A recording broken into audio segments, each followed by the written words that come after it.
young widow returned to her husband's forgotten farm and found a hidden horse no one knew. The lock on the stable door had rusted shut from the inside, not the outside. That detail would matter later. For now, all Aurelia Vance saw was a padlock the color of dried blood, bolted to a door that had not been opened in 11 months, and a sound behind it that should not have existed. A slow, deliberate scrape of a hoof against rotted wood. Something alive, breathing in the dark, waiting for a hand that never came. She did not know yet that her husband had died with a secret folded so tightly into the walls of this farm that even grief would not be enough to pry it loose. She only knew that the letter from the county had said the property was hers, that the debts were hers, and that the man who once promised her forever had apparently kept an animal locked in a barn he swore, 3 years ago, he would never buy. Before this story continues, if you are watching from a small town where silence sometimes says more than a whole conversation, type your city in the comments below.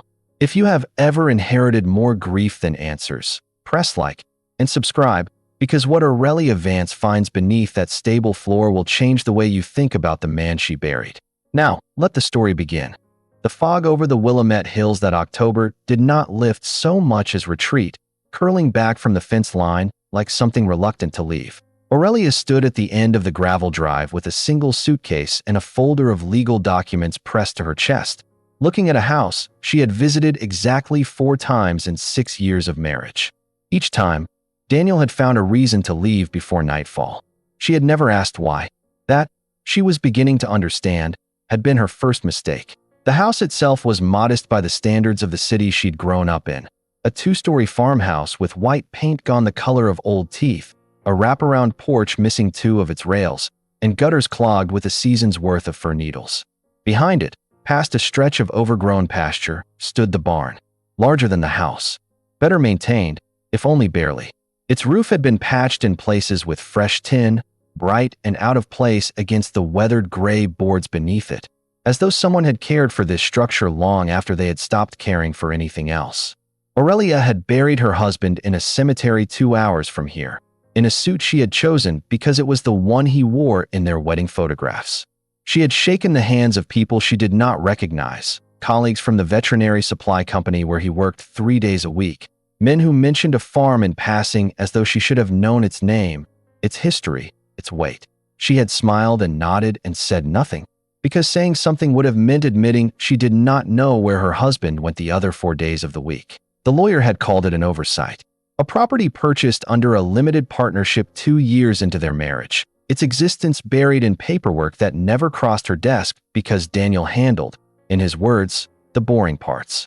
She had believed him. She had believed a great many things. Now she stood at the edge of a farm worth less than the debts attached to it, in a county she had never lived in, holding keys to buildings she had never entered, breathing air that smelled of wet cedar and something else beneath it, something animal and close. The first thing she noticed, walking the porch steps, was that someone had swept them recently. Not the fine dust of neglect settled over weeks, but the coarse debris of days. A boot print, half-formed, at the threshold. She looked behind her at the empty drive, at the fog pooling low over the fields, and felt the particular cold that has nothing to do with weather. She let herself in with a key that still smelled faintly of machine oil, as though it had been used the week before rather than sitting in a lawyer's envelope. Inside, dust sheets covered the furniture in the front room, but the kitchen told a different story. A single chair pulled out from the table. A mug in the sink, rinsed but not washed, a thin brown ring at its base. A calendar on the wall, months out of date, but circled in red on a day in March. She stepped closer. The circle sat around no holiday, no birthday she recognized. Just a Tuesday, ordinary in every visible way, made significant by a hand that was no longer alive to explain it. She spent that first night in the guest room rather than what would have been their room, unable to look at a bed she had never shared with him in this house, telling herself it was practicality and knowing it was cowardice. Sleep came in fragments, broken by a wind that pushed against the windows like something testing for weakness, and by a sound, distant and rhythmic, that she told herself was a loose shutter. It was not a shutter. In the morning, she found the barn locked from a padlock newer than anything else on the property, its metal clean where the rest of the farm had surrendered to rust. She stood before it for a long moment, palm flat against the wood, feeling a vibration that traveled up through her arm before she understood what it was. A body, shifting weight on the other side. Not a machine. Not the wind. Something was breathing in there. Something had been breathing in there for a long time. She did not have a key for that lock. The lawyer's envelope, when she checked it again with hands that were not quite steady, contained keys for the house, the tool shed, the old milking parlor long since converted to storage. Nothing for the stable. Whatever Daniel had kept behind that door, he had kept it from everyone, including the woman who had promised to know his whole life. That evening, walking the fence line as the fog rolled back in, she noticed the pattern in the grass before she understood its meaning. A worn path, narrow and deliberate, leading not from the house to the barn, but from the barn to a stretch of trees at the property's edge, and beyond that, out of sight. Someone, or something, had walked that path so many times it had stopped being grass and started being memory. She followed it as far as the tree line before the fog swallowed the way forward, and stood there with her arms wrapped around herself, looking at a wall of white that gave back nothing. Behind her, faint but unmistakable, the barn made its sound again. A low exhale, a shift of weight against old wood. Whatever was locked inside had been waiting for a very long time, and for reasons she could not yet name, standing in that darkening pasture with her husband 11 months dead and 100 questions she had never known to ask, Aurelia understood with a clarity that frightened her more than the cold. It was still waiting. The nearest town was called Larkspur Hollow, a name too pretty for the 4 blocks of hardware store, feed supply, diner, and church that made up its center. Aurelia drove there the next morning less for supplies than for information. The feed store owner, a heavy-set woman named Odette with forearms like a boxer's and eyes that missed nothing, looked at her for a long moment when she gave her name. "You're the wife," Odette said. Not a question. The word wife carried a weight Aurelia did not understand yet. Something between sympathy and suspicion, as though widowhood in this town meant something more complicated than grief. "Word travels fast," Aurelia said, keeping her voice even. "Small towns don't need telephones," Odette said, already turning to ring up a bag of feed Aurelia hadn't asked for. "Your husband bought this same order every month for 3 years. Never missed once. Rain, snow, didn't matter. Man drove 90 minutes each way for a horse nobody in this town has ever laid eyes on." Aurelia's hand tightened on the counter's edge. A horse. Odette's expression shifted, some private calculation crossing behind her eyes. "You didn't know?" It was not a question either. Aurelia did not answer it as one. "I need to speak with someone who worked with him," she said instead. "Anyone who might know what's in that barn." Odette was quiet for a moment, weighing something Aurelia could not see. Then she said a name, reluctant, like she was handing over something she'd rather have kept. "Caleb Thorne. Retired vet. Ornery as a wet cat and twice as likely to bite. But he's the only man alive who's been past that barn door in the last 2 years. Farm's about 4 miles east on Cutter Road. Can't miss the fence. He built it himself, out of spite, he'll tell you, though nobody remembers spite at what anymore." The drive to Cutter Road took her past fields gone fallow, past a church with a crooked steeple, past a cemetery smaller and older than the one where her husband now lay. Caleb Thorne's house sat behind a fence that was, indeed, unmissable, 6 feet of unpainted cedar built with a precision that suggested either great skill or great anger. Possibly both. He answered the door before she knocked, as though he had watched her entire approach from some window she hadn't noticed, and stood in the frame with the stillness of a man who had spent decades reading animals for signs of danger and had simply extended the habit to people. He was older than she expected, perhaps 70, with hands scarred in the particular way of a man who had spent a lifetime working close to teeth and hooves. He looked at her for a long moment, taking in the city coat, the shoes unsuited to gravel, the suitcase fresh posture of someone recently arrived and entirely out of place. "You're smaller than I pictured," he said finally. "I didn't know you'd pictured me at all," she said. "Daniel talked about you. Not often, but when he did." The past tense in his voice was different from the lawyer's, different from Odette's. It carried something she hadn't encountered yet in this whole ordeal. Not sympathy, something closer to accusation. "I need to know what's in the barn," she said, because there was no version of this conversation that benefited from delay. Thorne's jaw worked once, side to side, an old habit of restraint. Then he stepped back from the door, not quite an invitation, but not quite a refusal either. "You want to know what's in that barn?"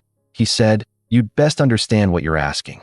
Because that animal in there isn't a pet, and it isn't livestock, and it sure as hell isn't going to explain itself the way your husband could have, if he'd had the decency to stay alive long enough to do it." The words landed with more weight than she expected, and she watched something flicker behind the old man's eyes, quickly suppressed. Grief, she recognized. Not just hers. He was inside that barn every week for 3 years. Thorne continued, voice roughening. "Told me things I promised not to repeat until somebody with a right to know came asking." "Well, you're asking. Then tell me," she said. He studied her a moment longer, weighing something she couldn't see, the way Odette had. Then he shook his head slowly. "Not like this. Not standing on my porch like you're collecting a debt.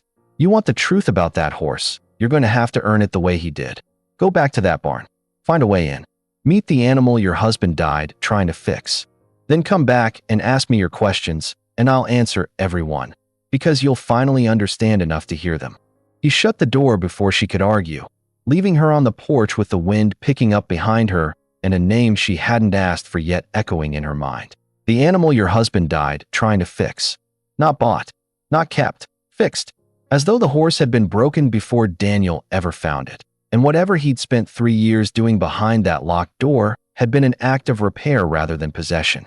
She drove back to the farm with the fog thickening around the truck's headlights, past the church, past the cemetery, past fields that seemed, in the deepening gray light, to hold their breath. When she reached the drive, she sat in the car for a long moment before going in, looking at the barn's silhouette against a sky the color of a healing bruise.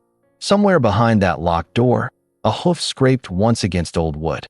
Patient, waiting, as though it, too, understood that something in this story was finally about to begin.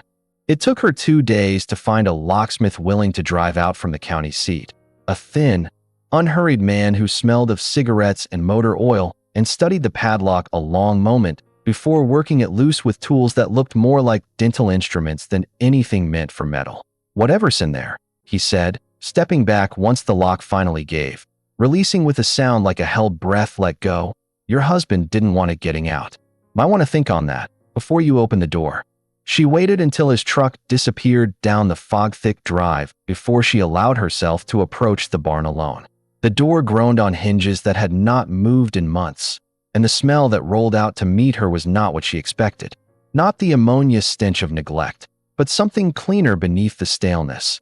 Hay and leather, and the particular must of a space closed too long against weather it had once been built to withstand. Someone had maintained this interior with more care than the house itself. Light fell through gaps in the roof in thin gray columns, illuminating dust that hung suspended, undisturbed, in the stillness. And in the farthest stall, in shadow so deep it took her eyes a long moment to resolve shape from darkness, something moved. A horse, larger than she expected, a deep bay that might once have gleamed but now carried the dullness of an animal that had stopped being groomed, its mane matted, its ribs visible beneath a coat gone rough with neglect. It stood with its head lowered, one ear swiveled toward her, the other still. As it turned, slow and wary, she understood why. The left side of its face bore an old wound, healed but disfiguring, the eye beneath it clouded white and sightless. The horse did not startle. It did not retreat to the back of the stall the way a frightened animal should have. It simply watched her with its remaining eye, still and assessing, the way a person watches a stranger enter a room they've been told is theirs alone. She did not move for a long time. Neither did the horse. The silence between them stretched, heavy with something she could not name, until the animal exhaled, long and low, and turned its head away, as though she had failed some test it hadn't bothered to explain. There was a nameplate on the stall door, tarnished but legible beneath a layer of dust she wiped away with her sleeve. Zephyr. Beneath the name, in Daniel's handwriting, 3 words she read 4 times before she trusted herself to understand them. Patience, not force. She found, in a tack room off the main barn, a logbook filled cover to cover with her husband's cramped script, dates spanning back nearly 3 years, each entry a record of feed adjustments, temperament notes, small victories described with a tenderness she had never once heard in his voice at home. Today he let me touch his neck for the first time. Today he ate from my palm instead of the trough. Today I did not push. Tomorrow, I will not push either. She sat on an overturned bucket in that tack room until the light through the high windows shifted from gray to gray again, reading a version of her husband she had never been introduced to, a man who spoke in whispers to a wounded animal and wrote down its small progress like a father recording a child's first steps. When she finally looked up, Zephyr had moved to the front of his stall, watching her with his one good eye, no longer wary so much as curious, the way a creature watches something it has not yet decided is dangerous. She did not approach him that day. She understood, somehow, without being told, that approaching too soon would undo whatever ground her husband had gained in 3 years of careful, silent work. Instead, she rose, replaced the logbook exactly where she'd found it, and stood at the stall door for a long moment, close enough that the horse could smell her, far enough that he did not need to decide anything yet. Tomorrow, she said quietly, and did not know if she meant it as promise or apology.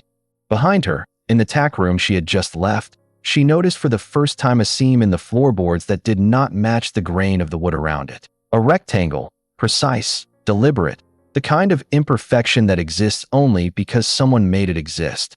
She crouched and pressed her palm against it, and felt, beneath her fingers, the unmistakable give of something hollow. Whatever her husband had built beneath this barn, he had built it to be found only by someone patient enough to sit still long enough to notice. She did not open it that night, but she did not forget it either. And somewhere in the dark stall behind her, Zephyr shifted his weight, watching the door long after she had gone, as though he understood that the woman who had just left was going to come back changed. She returned to the barn every day for a week, and every day the ritual repeated with small, deliberate variations, an inch of progress measured against months of her husband's patience. She brought grain in a bucket, set it just inside the stall door, and sat on the same overturned bucket in the aisle, far enough to not threaten, close enough to be present. She spoke to Zephyr the way she imagined Daniel must have, low and unhurried, though she had none of his words to borrow, so she simply talked. About the drive from the city, about the fog that never seemed to fully lift, about a marriage she was only now beginning to understand had contained rooms she'd never been shown. Zephyr listened the way animals listen, without comprehension but with attention, his ears swiveling toward her voice, his blind side always angled slightly away, a habit of self-preservation so old it had become architecture. On the 4th day, he ate from the bucket while she sat 3 feet away rather than retreating to the stall's far corner first. On the 6th day, he allowed her within arm's reach without flinching his head away. On the 7th, as she reached to smooth a matted section of his mane, more out of habit than plan, he went still in a way that was not fear, but something closer to memory, as though her touch had reminded him of a hand he'd trusted once before. That night, after locking the barn behind her, she finally returned to the tack room's hollow floorboard, and this time, she pried it up. Beneath it was a shallow compartment lined with cedar, the kind a man builds when he wants something to last, and inside it, a metal document box, unlocked, as though her husband had known that whoever found it deserved to see everything without further obstruction. She lifted the lid with hands that had gone unsteady in a way that had nothing to do with the cold. Inside were letters, dozens of them, in Daniel's handwriting, none of them stamped or addressed for mailing, each one beginning the same way. My dearest Aurelia. She sat back against the tack room wall and read the first, then the second, then could not stop, though every one broke something further open in her chest. They were not confessions of an affair, not evidence of the double life she had spent 11 months quietly suspecting. They were something stranger, and in some ways harder to absorb. Daniel had written to her, across 3 years, about a horse she had never met, about the mother she had lost at 19, about a promise he had made to himself the week after her mother's funeral, when Aurelia had mentioned once, in passing, grief-thick and half-forgotten even by herself, that her mother's last horse had been sold at auction to settle estate debts, sold to a buyer who worked animals hard and asked no questions, and that she had never learned what became of him. Daniel had learned. Daniel had spent 8 months tracking an auction record through 3 states, had found a horse blinded in one eye by a previous owner's negligence, deemed unsellable, scheduled for slaughter within the month, and had bought him for less than the price of a used truck, under a name and an LLC she had never seen, because he did not want her to know until the horse was well enough, until the story was whole enough, to give to her as something more than an animal. A restoration, a resurrection of the one piece of her mother she had believed lost forever.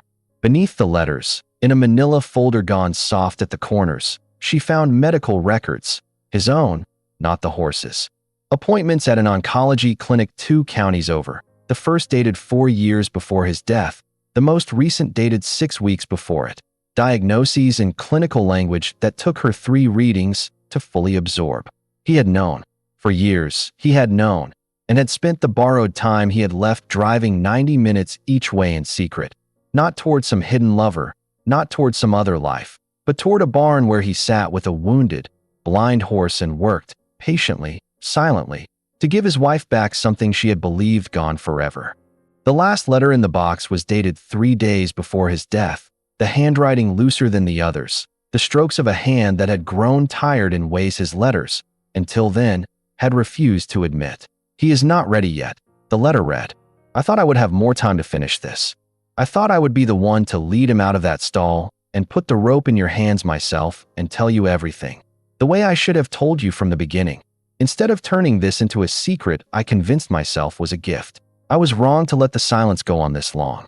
I was afraid you would ask me to stop, to rest, to choose myself over this animal and over you. And I did not know how to explain that this was never really about the horse. It was about giving you back a piece of what you lost, because I could not give you back your mother, and I did not know how else to make the unbearable bearable. If you are reading this, I did not get to finish. I am asking you, my dearest Aurelia, to finish it for me. He deserves it. So do you." She sat in the tack room until the light through the high windows had gone entirely to black, the letter trembling in her hands, and outside in his stall, as though he had felt the shift in the air, Zephyr made a sound she had not heard from him before. Not the wary shuffle of a defensive animal. Something closer, if animals were capable of such a thing, to grief recognized in another creature and answered in kind. She had come to this farm believing her husband had died a stranger, a man who had built a hidden life to escape a marriage grown cold. She left the tack room that night understanding the opposite was true, and that understanding, rather than offering comfort, opened something far more dangerous. Because now she knew exactly what she stood to lose if she failed to finish what he started, and exactly how much it would cost her to try. The letter from the county council arrived the following week, its language stiff with the false courtesy of bureaucracy dressed as concern. The farm's outstanding debts, accumulated across 3 years of a dying man's secret veterinary expenses and unpaid property taxes, had reached a sum that made Aurelia's stomach drop when she first read it aloud in the empty kitchen. Attached to the letter was a business card, cream-colored and embossed, belonging to a man named Mr. Farlow, described in a cover note as a broker representing a group of investors with, the letter said, considerable interest in acquiring rural parcels in the region for development. Farlow arrived 2 days later, unannounced, in a car too clean for the gravel drive it navigated, and stepped out wearing a smile that had clearly closed a great many deals it had no business closing. "Mrs. Vance," he said, extending a hand she did not take. "I understand this is a difficult time.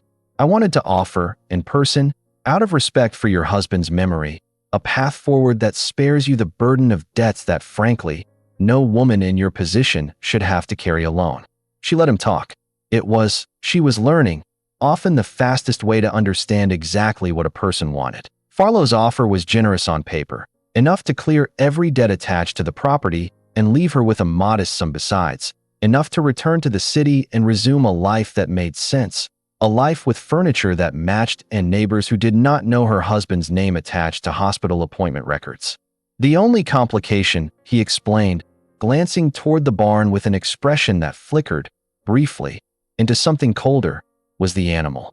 "The horse presents a liability," he said, "blind in one eye, unregistered, no clear provenance, and frankly, given his temperament, a danger to any future development crew on site. Our recommendation, and I want to be transparent with you here, Mrs. Vance, because I respect you too much for anything less, would be humane euthanasia prior to closing.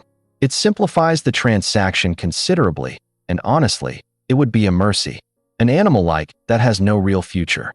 Aurelia did not answer immediately. She looked past him, toward the barn, where Zephyr's silhouette was visible through the open doors, head raised, ears forward, watching the strange car and the stranger's voice with an attention that seemed, in that moment, almost too aware for an animal supposedly without a future. "I'll need time to consider the offer," she said finally, and something in her voice must have carried more warning than she intended, because Farlow's smile thinned at the edges before he recovered it. "Of course," he said, "though I should mention, the offer has a window. Investors like these don't wait indefinitely, and given the debt structure, Mrs. Vance, time is rarely on the side of the property owner." He left his card on the porch rail, weighted down with a small stone as though he had anticipated her not inviting him inside long enough to hand it to her properly, and drove off down the fog-wet drive with the particular unhurried confidence of a man who believed the outcome was already decided. That evening, she called her sister, the first family conversation she'd had since arriving, and found no comfort there either. "Come home, Aurelia," her sister said, voice tight with the particular exasperation of someone who loved her but had run out of patience for her grief. "You're chasing a ghost through a barn in the middle of nowhere. Daniel is gone. Whatever secret he was keeping, it doesn't change that. Sell the farm. Pay off what he left you. Come back to a life that makes sense." "I found his letters," Aurelia said quietly. "I know why he was out there." Her sister was silent for a moment. Then, gentler but no less firm, "That doesn't mean you owe it to him to ruin your own life finishing it. Grief makes people do foolish things, Aurelia. Don't let this be yours." The call ended without resolution, and Aurelia stood in the kitchen a long while afterward, looking at the calendar on the wall with its red circle around an ordinary Tuesday in March, understanding now that the date marked the day Daniel had learned his cancer had metastasized, a diagnosis he had absorbed alone in a clinic 2 counties away, and then driven, without stopping, to a barn where a blind horse waited for him, because it was easier, apparently, to face mortality in the company of a creature who could not ask him to explain it. She walked out to the barn in the deepening dark, without a coat, without the caution the fog and cold demanded, and stood at Zephyr's stall until he approached the door on his own, the first time he had crossed the distance without her having first offered grain or patience or time. He lowered his head, not quite touching her, close enough that she could feel the warmth of his breath against her collarbone, and she stood very still, the way the logbook had taught her, the way 3 years of her dead husband's careful patience had taught this animal to expect from anyone who came close. "I'm not selling you," she said, to an animal that could not understand the words but seemed, in the stillness of that moment, to understand the tone beneath them. "Whatever it costs. I'm not selling you." Behind her, unnoticed until the beam of a flashlight swept briefly across the barn's open doors and retreated just as quickly into the dark, someone had been watching from the tree line. She would not learn until later that Caleb Thorne had begun a habit, each evening at dusk, of driving past the farm slowly enough to see whether the barn lights were on, whether the woman from the city had given up yet, or whether, against every expectation the town had quietly settled on, she was still trying. The storm arrived on a Thursday, rolling in off the coast with a suddenness the local radio described, in tones of mild alarm, as the first major system of the season, wind gusts strong enough to strip the last of autumn's leaves from branches in a single violent afternoon.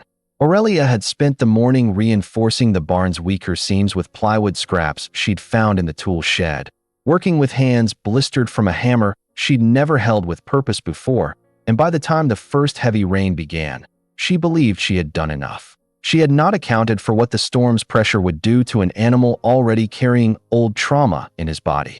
She heard it before she saw it, a sound unlike anything Zephyr had made before, a low, repetitive groan that carried through the barn's walls even over the wind. And when she reached his stall, she found him down on his side in the straw, legs drawn tight against his belly, sweat darkening his coat despite the cold. His one good eye rolled back with an expression she recognized, with a lurch of dread, from every warning she had read in her husband's logbook. Colic. The word Daniel had underlined twice in his own careful hand, with a note beneath it that had chilled her the first time she'd read it, and now returned with the force of prophecy. If it happens, do not panic, and do not give him anything stronger than what the vet approves. His heart cannot tolerate the standard sedation. Call Thorne. Only Thorne. She called Caleb Thorne with hands shaking so badly she misdialed twice before the call connected, and his voice, when it came through, was clipped and immediate in a way that told her he understood the stakes before she'd finished the sentence. "Storm's already flooded the low bridge on Cutter Road," he said. "I can't get a truck through tonight. You're going to have to manage the first hour yourself, and I'm going to walk you through it on this phone, and you are not going to hang up on me no matter how frightened you get. Do you understand?" "I understand," she said, though she did not yet, understand how much the next hour would demand of her. Under his direction, relayed in a voice that never once rose or softened, she kept Zephyr on his feet through sheer stubborn insistence, walking him in slow circles around the barn aisle because lying still, Thorne explained, risked a fatal twist in the horse's gut. She walked him through cramps that made his whole body seize, through a wind outside that tore a section of the barn's north wall loose with a crack like a gunshot, her own body soaked through with rain finding its way through the broken roof, her voice hoarse from a constant low murmur of words that made no sense and mattered anyway. Thorne talked her through the danger points, the moments when Zephyr's breathing grew too shallow, when his gums, checked by flashlight with fingers that would not stop trembling, went pale in a way that made her voice crack down the phone line with a fear she no longer tried to hide. "He's not going to make it," she said at one point, the words torn from her by exhaustion and terror in equal measure. "I can't do this. I don't know how to do this." "You're already doing it," Thorne said, and something in his voice, gruff and unpracticed at comfort, cracked just slightly at the edges. "Daniel spent 3 years teaching that animal to trust a human hand again. You think he'd have chosen just anybody to be there the night it mattered most? Keep walking, Mrs. Vance. Keep walking and keep talking to him, because that horse doesn't need a vet right now nearly as much as he needs to hear that somebody isn't leaving." She kept walking. Through the second hour, through the worst of the storm, through a moment near 4 in the morning when Zephyr's legs buckled and she thought, with a certainty that hollowed her chest, that she was about to watch him die in her arms the way she'd watched Daniel die in a hospital bed 11 months before, powerless against something too large to fight. But he did not go down. He shuddered, staggered, found his footing again, and pressed his head once more into her chest. And this time, when she wrapped both arms around his neck without thinking of hooves or teeth or the danger a panicking animal represents, he went still. Not defeated. Something closer to surrender. The good kind. The kind that comes only after a body has fought as hard as it can and finally allows itself to be held. By the time the storm broke, gray dawn light bleeding weakly through the barn's shattered north wall, Zephyr's breathing had slowed to something approaching normal, his sides no longer heaving. His good eye no longer rolled back in pain. Aurelia sat in the straw beside him, soaked, exhausted, hands raw and bleeding in places she hadn't noticed happening, and did not move for a long while, simply breathing alongside an animal who had, against every reasonable expectation, chosen to keep living. Caleb Thorne arrived an hour later, once the flooded bridge had receded enough to cross, and found her exactly there, asleep sitting upright against the stall wall, one hand still resting on Zephyr's neck. He stood in the barn's ruined doorway for a long moment, taking in the scene with an expression she would not see, and would not have understood the weight of even if she had. Something between vindication and grief, an old man watching a stranger succeed at the very task he'd half hoped, out of some complicated loyalty to a dead friend, that she would fail. He did not wake her right away. He simply crouched, checked the horse's vitals with the practiced hands of 40 years, and confirmed what her exhausted body already sensed. The animal had survived the night, and so, in a way that would prove harder to define but no less true, had she. The barn's north wall took 3 days to repair, and in that time, something in the town's quiet skepticism began, almost imperceptibly, to shift. Odette at the feed store began setting aside the specific grain mixture Daniel's logbook had recorded without being asked. A neighbor Aurelia had never met left a stack of salvaged lumber at the end of the drive with no note attached. Caleb Thorne began stopping by most afternoons, ostensibly to check on Zephyr's recovery, though the visits stretched longer each time, and the silences between them grew less guarded. It was during one of these visits, the two of them sitting on overturned buckets in the barn aisle, while Zephyr grazed contentedly nearby on a lead line for the first time in years, that Thorne finally answered the question she had come to his porch to ask. weeks before. He knew he was dying before he ever set foot in this barn, Thorne said, without preamble, staring at some point past her shoulder. Came to me the week after his diagnosis, sat right where you're sitting now, and told me he wanted to find that horse. I told him he was out of his mind. Man's got maybe 3, for years if he's lucky, and he wants to spend it chasing down an auction record for an animal that might already be dead for all he knew. He just looked at me and said something I've turned over in my head every day since. What did he say? Aurelia asked, quiet. He said, if I only have a little time left, I want to spend it finishing something instead of starting something new. He said you'd lost so much already, and he couldn't fix the losing, but maybe he could fix one small piece of it, quietly, so that when he was gone, you'd have something whole instead of one more thing broken. Thorne's voice had roughened by the end, and he looked away, toward the pasture, giving himself a moment before continuing. I helped him find the horse. Helped him buy him under that shell company so nobody could trace it back and ruin the surprise. Watched him drive out here every week for 3 years. Watched this animal go from something that flinched at every hand near his face to something that would let a dying man rest his head against its neck for an hour at a time. Like the horse was giving him back some of the comfort he couldn't ask for anywhere else. He never once complained about the drive, or the cost, or the treatments getting harder while the horse's progress got slower. He just kept coming back, right up until the week he couldn't anymore. Why didn't he tell me? Aurelia asked, and the question, when it finally left her, carried less anger than she expected and more simple grief. Thorne considered this for a long moment. Because he was afraid, he said finally, that you'd tell him to stop, that you'd see a dying man spending what little strength he had left on a stubborn, half-blind horse instead of on you, and you'd make him choose, and he was terrified that if you made him choose, he'd choose you, and never finish what he started. He wasn't hiding an affair, Mrs. Vance. He was hiding a race against his own body, because he thought finishing it alone was the only way to guarantee he'd finish it at all.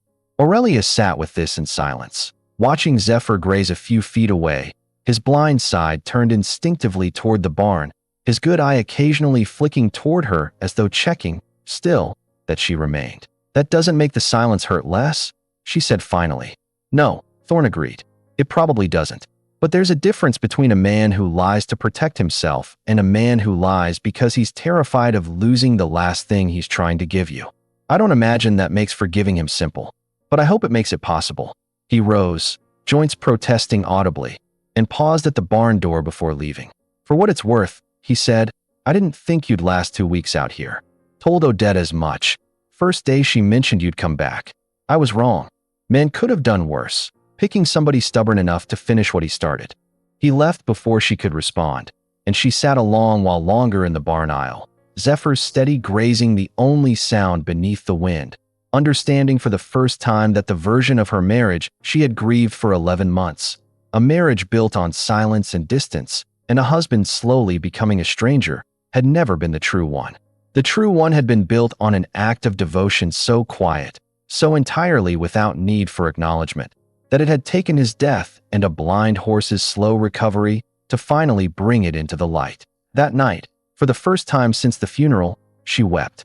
Not the brittle, controlled grief she had allowed herself in the city, careful and contained behind closed doors, but something larger, uglier, and far more necessary, her whole body shaking with it, sitting in the straw with her arms around a horse who leaned his weight gently into her shoulder and stayed exactly still, as though he understood, in whatever way animals understand such things, that this was the moment he had been waiting 3 years, and one storm, and one dead man's quiet devotion to help her finally reach. Mr. Farlow's second visit arrived with considerably less patience than his first. He stood on the porch with his cream-colored card nowhere in evidence this time, his smile absent entirely, replaced by the brisk irritation of a man accustomed to deals closing on his schedule rather than anyone else's. Mrs. Vance, he said, I'll be direct. The investment group's window closes at the end of this month. After that, the offer withdraws entirely, and given the debt structure on this property, I want to be clear that the county will move to foreclosure proceedings considerably less generous than anything currently on the table. I understand there's been some sentimental attachment forming, he added, glancing toward the barn with an expression of thin condescension, but sentiment doesn't pay debts, and that horse certainly won't be paying yours. I'm not selling, Aurelia said. Farlow's jaw tightened. Then I hope you understand what you're choosing instead. A foreclosed property with no equity, an animal with no market value, and, from what I understand, a temperament that makes him a liability rather than an asset, and a debt that will follow you regardless of what happens to this land. This isn't a fairy tale, Mrs. Vance. This is a balance sheet. After he left, Aurelia sat at the kitchen table with the county's letters spread before her, the numbers as unforgiving in the daylight as they'd been the first time she read them. She had exactly one path left that did not involve losing the farm, the barn, and the animal her husband had spent his final years quietly resurrecting. She would have to liquidate what remained of her own life in the city, the apartment she still technically held, the modest inheritance from her mother she'd kept untouched, the jewelry that had been Daniel's gifts across a decade together, to cover debts that were never truly hers to inherit but had become hers regardless, the moment she chose to stay. She called her sister once more, not for permission, but because some part of her needed to say the decision aloud to someone who would understand its cost. You're going to lose everything, her sister said, voice tight with something between fear and frustration. The apartment, the savings, all of it, for a farm that isn't even profitable and a horse that isn't even yours. He's mine now, Aurelia said, and heard, in her own voice, a certainty she had not possessed in 11 months of grief. Daniel spent the last years of his life proving that some things are worth finishing even when it costs you everything to do it. I'm not going to be the one who lets it end unfinished. Her sister was silent for a long moment. Then, quieter, you've changed since you went out there. I know, Aurelia said. I think that might be the point. She signed the liquidation paperwork the following week, in a lawyer's office in the county seat, watching numbers that represented the entire architecture of her old life converted, line by line, into numbers that would keep a blind horse and a ruined farm out of a stranger's development plans. It did not feel like sacrifice in the way she expected. It felt, instead, like a debt of her own finally being paid, though to whom, or for what, she could not have fully articulated even to herself. When she returned to the farm that evening, Caleb Thorne's truck was parked in the drive, and he stood waiting at the barn door with an expression she had not seen on him before, something almost gentle beneath the customary gruffness. Farlow's group pulled their offer this morning, he said. Word travels fast in a county this size. Whole town's been placing bets on whether you'd fold. He paused, glancing toward Zephyr, who stood at the pasture fence watching them both with his good eye, ears forward, alert in a way that had become, over these past weeks, entirely his own rather than a shadow of old fear. Seems you didn't. No, Aurelia said. I didn't. Thorne nodded slowly, something settling behind his eyes that looked, for the first time since she'd met him, like respect freely given rather than grudgingly withheld. Man like Daniel, he said, he'd have been glad to know he picked right. She did not answer, because there was nothing left to say that the moment itself did not already say more eloquently. Behind them, the fog rolled in low across the pasture, and Zephyr lowered his head to graze, unhurried, unafraid, entirely at home in a place that had very nearly, and for reasons that had nothing to do with him, almost been taken away. Winter arrived properly in the weeks that followed, hard frost silvering the pasture each morning, and Aurelia settled into a rhythm of labor she had never once imagined for herself in the life she'd left behind. Mucking stalls before dawn, repairing fence line with hands that had long since abandoned any pretense of delicacy, learning from Thorne, patiently, and without flattery, the 1,000 small competencies a working farm demanded. She was not good at any of it, not yet, and some mornings the exhaustion settled into her bones with a weight that made her question, briefly, whether her sister's warnings had carried more truth than she'd allowed herself to admit. But each evening, when the light went gold and then gray over the western fence line, she found her way to Zephyr's stall, and the reward waiting there made every aching muscle, every liquidated asset, every raised eyebrow from a sister who could not understand, feel entirely, unassailably worth it. He had begun, in these past weeks, to seek her out rather than simply tolerate her presence, crossing the pasture at the sound of her voice, resting his weight against the fence when she approached rather than eyeing her from a wary distance. The blind side that had once turned instinctively away from any approaching hand now turned toward her without hesitation. A trust so complete it startled her sometimes, standing in the frosted pasture at dusk, to realize how far this animal had traveled from the creature who had once scraped a hoof against a locked door in warning. It was on one such evening, the frost just beginning to silver the grass and her breath visible in the cooling air, that Zephyr did something he had never done before, not once in all the weeks of patient, careful progress. He crossed the last few feet between them unbidden, lowered his great head, and pressed his forehead gently against her chest, holding the contact with a stillness that felt, in every way that mattered, deliberate. Aurelia stood very still, arms slowly rising to circle his neck the way she had during the storm. Though this time there was no crisis to answer, no panic to soothe. This was simply an animal choosing closeness for its own sake, offering the one gesture of trust that could not be taught, only earned, across months of patience that asked nothing in return. Something in her chest, held tight and guarded since a hospital room 11 months before, finally gave way entirely. She wept there in the frost-silvered dusk, her face pressed against the horse's neck, grief and gratitude and something that might, at last, have been the beginning of peace, all arriving together in a wave she no longer had the strength or the desire to hold back. Zephyr did not move. He stood exactly as he was, patient and warm and solid, absorbing a grief he could not understand but seemed, in whatever way horses understand such things, entirely willing to carry. When the tears finally slowed, she straightened, wiping her face with a sleeve gone rough from months of physical work, and looked at the animal before her with something that had not been present in any of her earlier visits to this barn. Not obligation, not even sacrifice. Something closer, simply, to love, arrived at last through the long and unglamorous labor of patience. The same patience her husband had practiced here for 3 years before her. The same patience his final letter had asked her to carry forward. She understood, standing there in the gathering dark, that this was what he had meant. Not the horse alone, though the horse mattered, would always matter. But this, the slow, unspectacular work of proving to something broken that it was safe to trust again, and the answering grace of watching that trust, finally, freely given. Spring came to the farm in increments, the fog lifting earlier each morning, the pasture greening in patches that spread, week by week, into a solid carpet Aurelia had not seen since her first uncertain arrival the previous autumn. The barn's north wall stood fully repaired now, its new lumber not yet weathered to match the old, a visible seam of before and after that she had chosen, deliberately, not to disguise. She had converted the old milking parlor, in the months since the storm, into a modest intake facility, following a plan sketched first on the back of an envelope and then, with growing confidence, into a proper proposal she had shown to Thorne one evening over coffee at her kitchen table.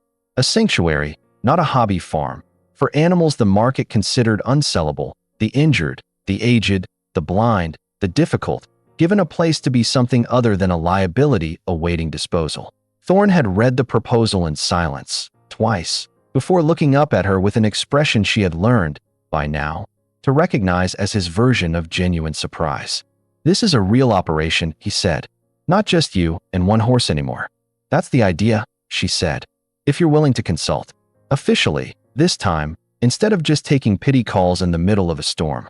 He had agreed, with considerably less reluctance than she expected, and in the months since, 2 more animals had arrived at the farm's gate, referred quietly through channels that seemed to have opened, almost of their own accord.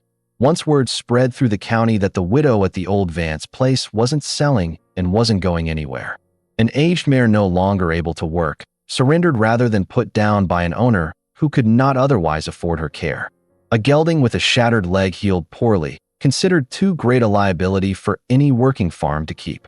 Zephyr, through it all, had become something Aurelia had not anticipated when she first stood outside his locked stall listening to a hoof scrape warily against rotted wood. He had become, in his quiet, patient way, a kind of anchor for the animals that followed him, standing calm at the fence line while newer arrivals paced and startled at unfamiliar sounds, offering a stillness the others seemed, gradually, to learn from. It was on a bright morning in April, the kind of clear day the Oregon hills rarely offered without qualification, that Aurelia finally opened the last of the letters she had kept unread in the metal document box, unable, until now, to face what she suspected it might contain. It was different from the others, shorter, written in a hand that trembled with an effort she recognized now as the final physical cost of his illness. If you've made it this far, the letter read, then you've met him properly by now, and I suspect you already understand things I spent too long being afraid to say aloud. I want you to know that loving you never once felt like a burden, even in the hardest months, even when I couldn't tell you why I was tired or why I needed to disappear 3 days a week to a farm you didn't know existed. I want you to know that every hour I spent with that horse, I spent thinking about your mother's stories, about the horse she used to talk about before she got sick, about the particular way your face changed whenever you mentioned him, like some good part of your childhood lived entirely in that memory. I couldn't save your mother. I couldn't, in the end, save myself. But I could give you this one thing whole. If I was patient enough and quiet enough, and if you were ever brave enough to come looking for what I left behind. I believe you are. I have always believed you are braver than either of us gave you credit for. Whatever this farm costs you, whatever this animal asks of you, I promise you it is worth less than what you will get back in return. I love you. I am sorry it took dying to finally prove it properly. Finish what I started. I'll be watching, in whatever way the dead are allowed to watch the living they leave behind. She sat with the letter a long while in the April sun, and when she finally rose and walked out to the pasture, Zephyr lifted his head at her approach, ears forward, good eye bright in the clear light, and crossed the grass to meet her without hesitation, the way he had learned, at last, that some approaches did not require caution. She pressed her forehead against his, the way he had once pressed his against her chest in the frost-silver dusk of that first true breakthrough, and stood there a long while in the bright spring morning, grief and gratitude no longer opposing forces, but something woven together at last into a single, sustainable piece. I finished it, she said quietly, to a husband who could not hear her and a horse who did not need the words to understand the moment. We finished it. The sanctuary bore no official sign for its first full year, word of it traveling instead the way most things traveled through this county, mouth to mouth, farm to farm, until the quiet operation behind the old Vance place had a waiting list longer than its current capacity could support. Aurelia hired her first part-time hand that autumn, a taciturn young woman named Ruth who had grown up 2 farms over and asked no questions about why the widow from the city had stayed, only whether the new mare's feed schedule needed adjusting. Caleb Thorne came by most days still, though the visits had lost entirely their original character of skepticism, replaced by something that had become, without either of them quite naming it, close to family. He taught Ruth the things he had once taught Aurelia, standing at the fence line in the late afternoon light, gruff and exacting and, beneath it, entirely devoted to a place he had once doubted would survive its first season. Aurelia visited Daniel's grave that following spring, the first anniversary of his death, and stood there a long while in a way she had not been able to manage the year before, when grief had still felt like something done to her rather than something she was learning, slowly, to carry. I kept him, she told the headstone, quiet in the way she had learned to be quiet around Zephyr, around Thorne, around a version of herself she had not known existed before this farm demanded she become it. I kept all of it. It's not the life either of us imagined. It's better, in ways I don't think either of us had the courage to imagine. She did not stay long. Grief, she had come to understand, was not a debt that closed with a single payment, but something carried forward, transformed by use rather than erased by time. She drove back to the farm as the fog began its evening retreat over the hills, and found Zephyr waiting at the pasture fence, the way he waited most evenings now, ears forward, good eye bright, entirely unafraid of a woman who had once been a stranger and had become, through nothing more dramatic than patience faithfully kept, the one thing in this world he trusted completely. She rested her hand against his neck, feeling the warmth of him beneath her palm, and looked out over a pasture greening into another spring, a barn repaired, a sanctuary growing, a life built not from the ashes of what she'd lost, but from the quiet, unglamorous labor of finishing what someone she loved had been too afraid, and too dying, to finish alone. Some debts, she understood now, standing in that gathering dusk with a blind horse breathing steady and calm beside her, are paid not in money and not in time, but in the simple, difficult act of staying, when every reasonable voice around you insists that leaving would be easier. Daniel had stayed, quietly, faithfully, across 3 years of a dying man's remaining strength, for a horse that could never thank him and a wife who would not learn the truth of it until after he was gone. And she had stayed, in turn, for a farm that owed her nothing, for an animal that had asked her for nothing but patience, for a marriage she had grieved as broken and discovered, in the end, had simply been quiet in the particular, devastating way that true love sometimes is, when it chooses to give everything and explain nothing until the explaining can no longer be delayed. The fog rolled back in fully as night settled over the hills, but for the first time since her arrival at this farm, Aurelia did not feel the particular cold that had greeted her that first evening, standing at the edge of a gravel drive with a suitcase and a stack of confusing paperwork. She felt, instead, something that had taken a blind horse, a ruined barn, a storm, a stubborn old veterinarian, and the patient, silent devotion of a dying man to finally teach her that the truest love rarely announces itself in the comfort of easy words. It reveals itself, instead, in the sacrifices made quietly, in the dark, by someone determined to heal what was broken, long before they ever expected anyone to notice the mending had happened at all.